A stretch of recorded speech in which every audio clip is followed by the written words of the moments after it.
I just want to make a quick video. This one doesn't show up very well in pictures.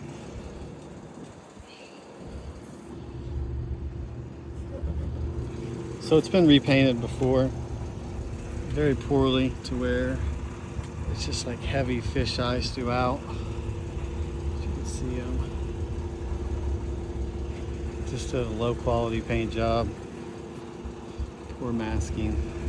Nothing was really taped up properly. I don't know if you can see them, but there's just fish eyes throughout the whole thing.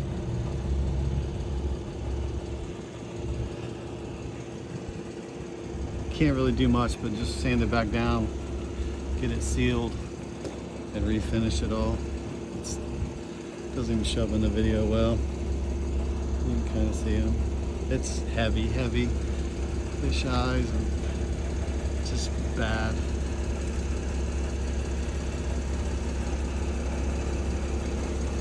Bad. Gotta redo it. Take everything apart. Tape all over everything.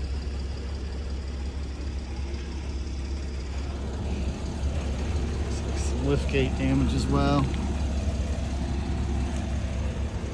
This side's okay, just got some little dents.